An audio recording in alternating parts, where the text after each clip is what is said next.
Hey everyone, welcome back to PintheQ podcast, a special episode here at the Union County Fire Academy, which is in Linden.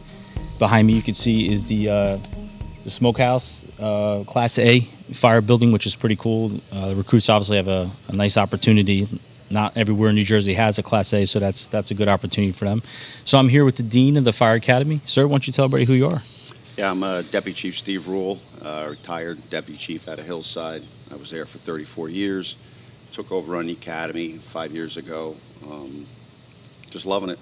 So You liking your position here at the academy? yes, yeah. Do you find that all your years of being a firefighter, you're able to kind of give that back now to others? Yeah, that's what's the great thing about it. I was thinking about retiring, and a position became available. Threw my name in the hat, got interviewed, got the job. Right. And allows me to stay involved. Yeah. Plus allows me to stay involved with the county. And I get that ability to pass, a lot of years of Right. knowledge along, And I think that's, honestly, that's the important part of what you're doing. And a lot of the recruits don't realize that. They're just here because they're at the academy and they want to be firefighters. But what they're gaining, from not only yourself, but the other instructors that are here, that are giving their time to give them what they have. And that's, and it's so much different from when you and I went to the academy. I know when I went to the academy in 93, it was much, much different than it is today. Yeah. It's so much more high speed now. The equipment's different. The training's different. The mindset is different. Yep. So it's good. Yeah. So I had an opportunity to walk around a little bit and see. Instructor Reedman showed me around and showed me some of the evolutions that were going on today. Tell me about what a recruit should expect coming into the Fire Academy, in 2019. Well, down here we do it two different ways. We run the volunteer program, which is nights and weekends, where we get them raw. They don't know anything but right, maybe a they're little green. bit of training they got back, if they signed up a little early. Right. Today with Union here, they do all their hands-on beginning classroom stuff back at their own department, and then they come down here to do their live burn evolution. So they're down here for, this is their second week of 3 full weeks. They'll finish up with car fires the end of next week, and then they take them to EMT school, and off they go. I just want to point out that I am not inserting the bird noises that you hear. These are actual birds behind us. Oh, This is my very first shoot outside, Okay. if you will. So someone might think that we're putting those bird noises in. Did you see? I don't know if you saw, but there was I forget what channel it was. They were filming golf, and someone called in to the producers. They're upset because the bird noises they heard weren't indigenous to the area. Oh, yeah. Yeah, so they were upset about that. I got to warn the guys, over your shoulder, we just recently had a hawk nest up there, and she's got some babies. Oh, no kidding. And we don't let them shoot master streams into the building because it'll damage the thermal shielding. Right. So when they go to a defensive operation, they're supposed to shoot out there. I got to keep reminding them, please don't mess with my mama hawk out there. So Yeah, the birds are cool. yeah. Now we have a lot. What's kind of nice is where we are down here. We don't bother anybody. Right. Yeah, you're off the beaten path. You can see we're surrounded by a tank farm on one side. Right. We have the airport over there. We have an oil offloading terminal. So we don't bother anybody. So we notify the local department when we're going to burn. Okay. So if they do get Yeah, you get the smoke scares. Yeah. But it's just great because I know there's some fire academies that if the wind's blowing a certain way, then they're not allowed to burn. And how do you schedule training like that? Yeah, absolutely. It's more real world stuff Yeah. that's going on here. Yep. So, Chief, tell me what it's like for you guys as the academy staff when you have, you said that kid that's green coming into the fire academy. And again, in 2019, it's a little different recruit. Tell me what that's like for them to come into the academy, and what are you saying to them? Well, some of them walk in here and they're like a deer in the headlights. They look at the place and they think they get themselves all worked up and they're worried about going to the building. And we talk to them, we tell them, we're not putting you in any harm's way. Right. We explain to them a lot of what we do here is going to be safety orientated and that it's really not real world. So there are safety railings. We're Right. only burning hay. There is a backup line. And it puts them a little bit at ease. But you get some of these raw recruits come in here and they're just like unbelievable. They just, like I said, they stand there, mouths open, eyes open. Yeah. But they get it. They start to, come around. We work with them. Again, it's baby steps. You start small. You start to teach them the basics. The first couple of weeks, the way we run our program is just lecture. Get them orientated. Then usually by the second or third week, they start doing Saturday drills with the volunteer kids. They start doing the Saturday drills. And again, baby steps. Start off, basic PPE, building. Then we start timing them. Then we go to SCBAs. Then we put them in the maze. Then we put them in the maze with smoke. And just keep getting them till they get the confidence. A number of years ago, the instructors built what we call is the SCBA confidence maze. I saw it. It's great. Yeah, so that's when we get them to that and we can get them through that, then we know they're good. You know what I like about stuff like that is, these guys are doing it with their own hands. Yeah. There's so much stock in that. There's so much buy-in. When you ever, instructors that, take their own personal time to do that. Yeah, I mean, I have, I shouldn't say I because they're not mine. The county has a phenomenal group of instructors here. Presently, we have 24 instructors. Wow. Retired from the career side, the volunteer side. The guys that are working today, two of them are actually, like I kid around, I call them my right and my left hand man. You need that, though, man. Yes, when we got to repair stuff, right. We come down. The roof props you see behind the dumpsters right there were all built by the guys years ago. There's around the far side, you might have saw the rebar cut station to simulate windows. Smart. Yeah, smart. This is just all stuff somebody came and said, hey, I got this idea. Right. And we put it together. Well, it's good that, you're the kind of dean that allows them to have some insight and, some ability to make new things happen here, which is good.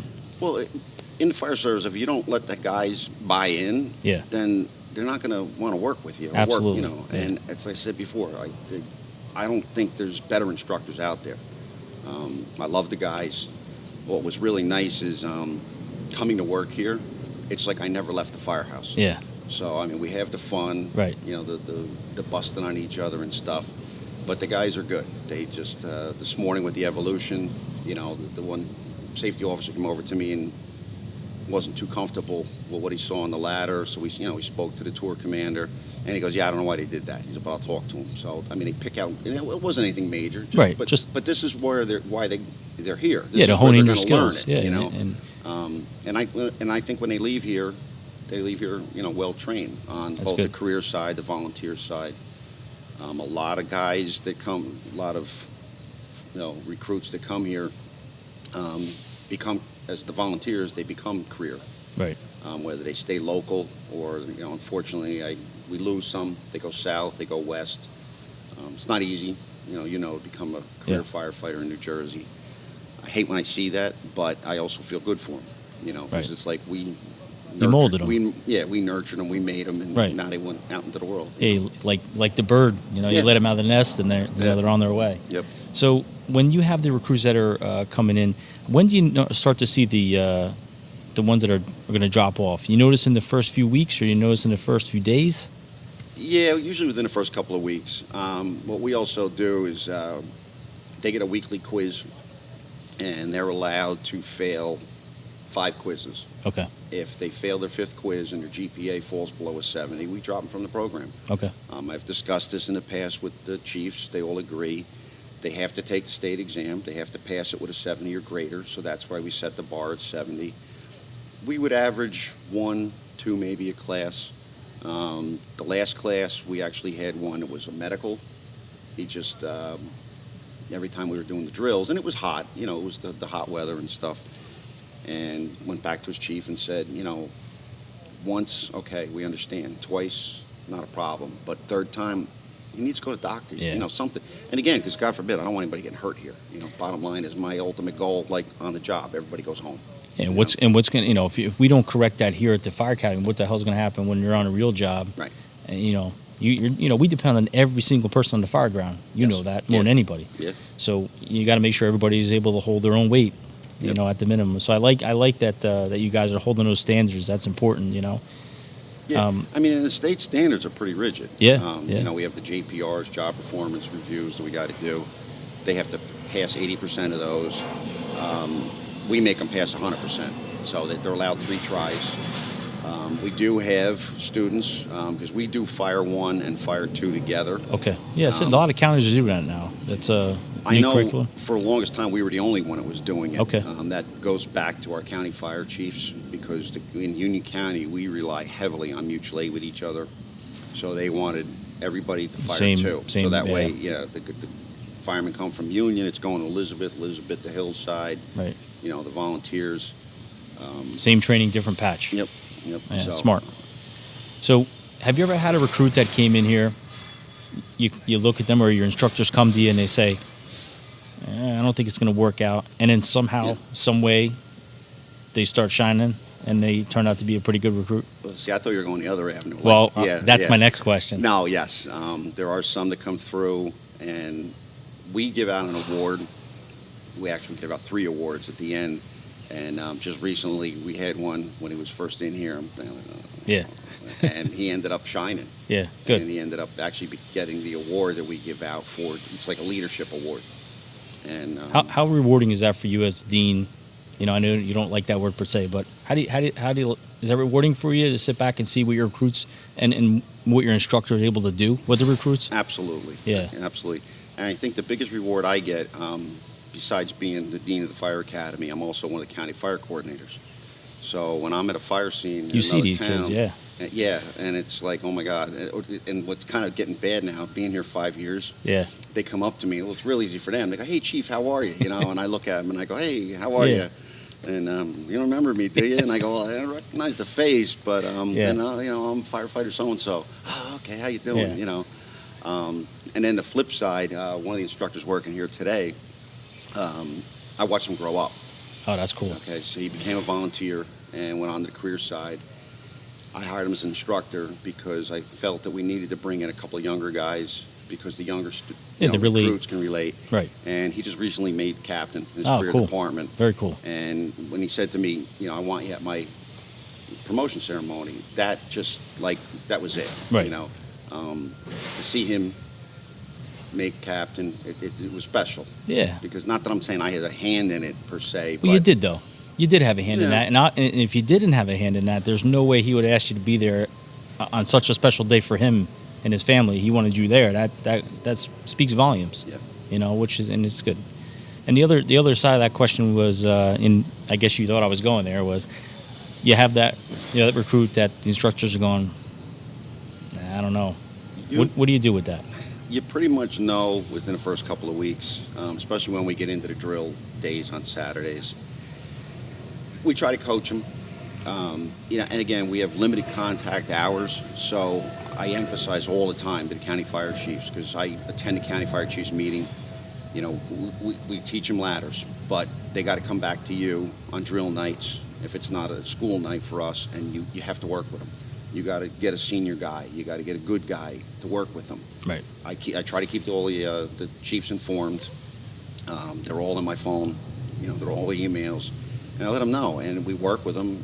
But if we get to that point, basically tell the chief, he's just not getting it or she's not getting it. Then it's the options to them. I mean, again, the only criteria we have here for booting you is if you fail. You fail the quizzes, or you get to the point that you fail a state exam.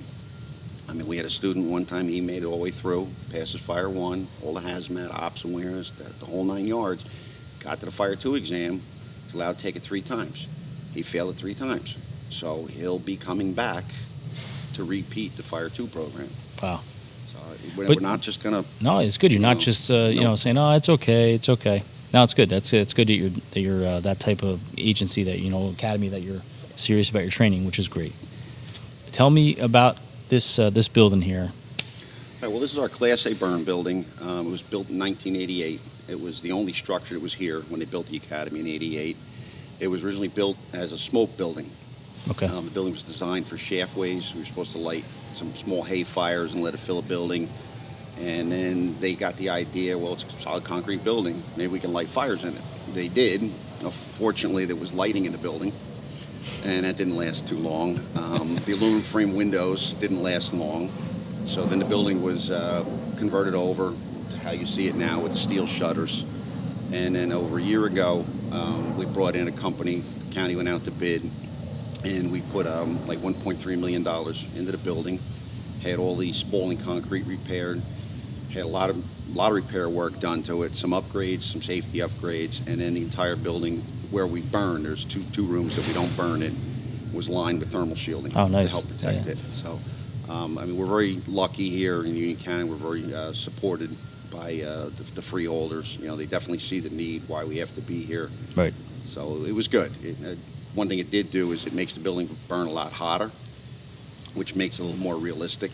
Right. Yeah, because they need to feel that heat, you know, in those conditions. So when they're in the real world, you know. Yeah, especially on like a day like today where it's pretty humid stuff. Right. As they progress, like they've already done one evolution, now they're critiquing.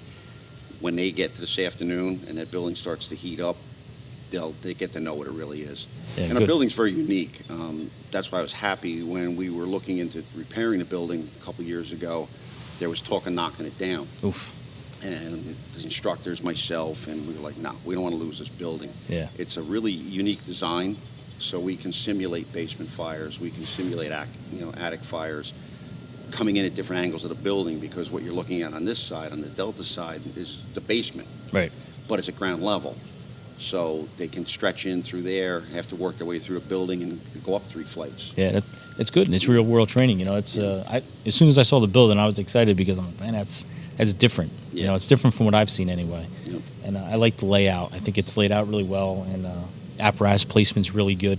You know, so it's a good building.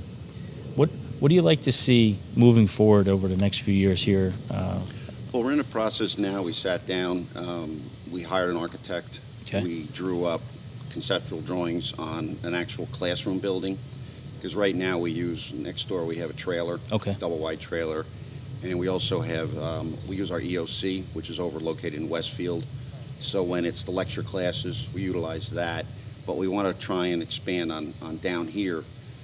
So we're moving forward, we're getting pricing. That would be the ultimate goal within the next couple of years. So have everything here on campus. Have everything on campus, and that way we can also maybe expand out, maybe start hosting some of the Division of Fire and Safety classes, Right. because it's a little hard right now. You know, we're not going to bring people into a classroom that's, we kid around, we call it the Kentucky double wide. And our parking is an issue. Right. But in the whole scheme of what we're looking to do here, we're going to triple our parking. So that way, you can almost be running 2 classes. You Yeah, have that's guys good. outside training, and at the same time, you could be hosting a class inside. So it's looking good. So what's your requirement if one of the firefighters comes to you and says, "Hey, Chief, I want to be an instructor"? What do they require? Well, you have to be a certified New Jersey fire instructor, so you'd have to be at least a level 1. Okay. In Union County, we're civil service, even though the instructors are all part-time. So you have to take the civil service exam, entrance exam. Even for part-time? Yep. Really? Yeah. And in fact, just went through it. So it was something that changed a little while back. So we all had to sit through the exam again. I didn't even know that's interesting. I didn't know that. Yeah. So when you talk earlier about, like, obviously Union Fire Department's here today, and you mentioned Elizabeth. What other fire departments in Union County use this facility? All of them. All of them. We actually get also out of county. Okay. We have one department up north, Sterling. They love the building, so they always come in the fall. They do a whole day of live burns on a Sunday. Metuchen comes in. Carteret comes down. Years ago, we had Newark. They were doing some of their own training. They came in. So, again, it's the building that I think that draws the people in. They love the way it's laid out. Besides the fire departments, we also have a lot of our local police departments come in. Oh, okay, like ESU? Yeah, they'll come in. Union County SPOT comes in all the time, especially, unfortunately, now they're doing a lot of, active shooter training. Yeah, unfortunately, reality, what's going on today. Yeah, and it's good because, again, we're down here. We don't bother anybody. Right. So they well, like come you in, said, you're off the beaten path right. here, They're running around. They got their paintball guns and, right. They're chasing people around the building and stuff. It's kind of interesting to watch. Yeah, definitely is. Well, Chief, I appreciate it. Having me here today. I appreciate having me at your facility, giving me an opportunity to walk around and see what you guys are all about, and checking out Union County. When are these guys ready to retire? Ready to graduate? Their actual graduation is next week, I believe, on the 27th. Oh, they're close then. They're on home stretch. Yeah, well, you can see it. Yeah. I mean, they came here well prepared, and as they're going along, again, like I said, there's little things you pick up, and they're tweaking it, and they're doing real well. That's great. So, and I kind of got a little vested interest in it. My son-in-law's in this class. Oh, that's awesome. So yeah, I get to. That's great. I get to pick on him a little harder. You should have told me that earlier. I could break his chops a little bit more. That's all right. He's a good kid. So. That's good. Yeah. And that's what I love about the fire department. And the family bond, the traditions we have, and certainly the amount of families that's the generations after generation. Yeah, that's where I come from for sure. Speaking with the battalion chief. He's actually got a little bit of a problem with this class because there's so many like brothers and relatives and this and that, and they try to put the guys on shift. You know, you can't have this brother working with that brother or this one. He says, we're actually having trouble trying to place some of these guys. I said, well, not the worst thing in the world. Yeah, no, definitely not the worst thing in the world. Maybe more fighting than normal. Yeah. But that's good. Anything you'd like to add, Chief, about the facility or about the fire academy itself? No, I mean, like I said, it's just it's a love of the job. The instructors that work here, it's a love of them. What was your favorite thing about before you retired, when you're ready to like push that button? What was it like for you? It was hard. I mean, I come from family of firefighters. My dad was on the job in Hillside where I was. My brother was on. It was funny, one day we were all called in on overtime and we had our own engine company. My brother was the pump operator. My dad was the captain. That's I was awesome. a firefighter. Yeah. Leaving the department was hard. Again, I had 34 years there. My uncle was a fireman in East Orange, so, you know, when they say it's in your blood. Oh, yeah. My son's now on the job.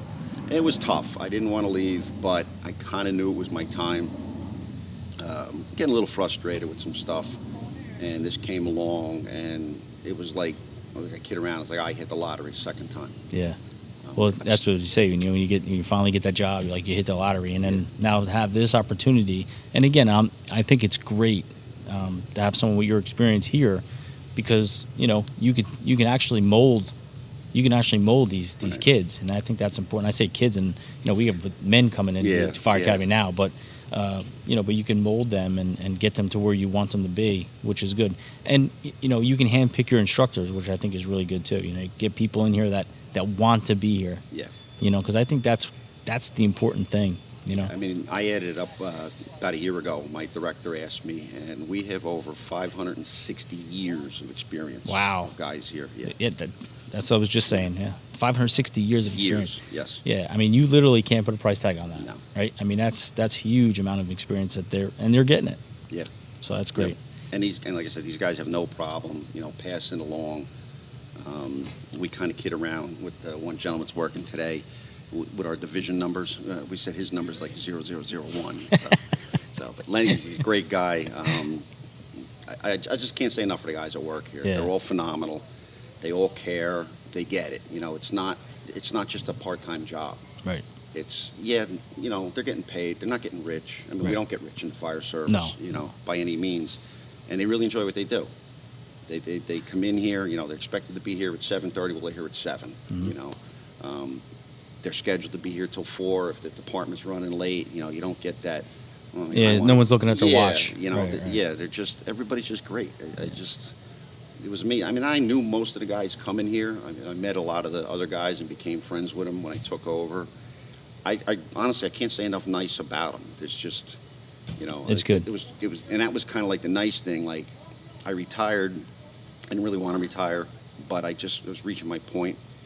And now when I come to work, it's like, I want to go to work. It was back like when I was a rookie fireman. Right, when you couldn't wait to go to work. Yeah, I get up and it's like, oh, time to go to work. I Yeah. have no problem doing this. It's great. When I go to work, I'm like, I can't believe, we joke around, I say this all the time, everybody's making fun of me, but I can't believe I'm actually getting paid for this. It's Absolutely. like, it's so Yep. much fun. Absolutely. Well, Chief, thank you so much for the opportunity. Thank you. Appreciate Again, I you coming. appreciate you having me here and letting me be a part of your day. Yeah. And looking forward to doing some more stuff today. All right, cool. Well, there you have it, the Dean of the Fire Academy here at Union Fire Academy in Linden, which you'll get to see a little bit more.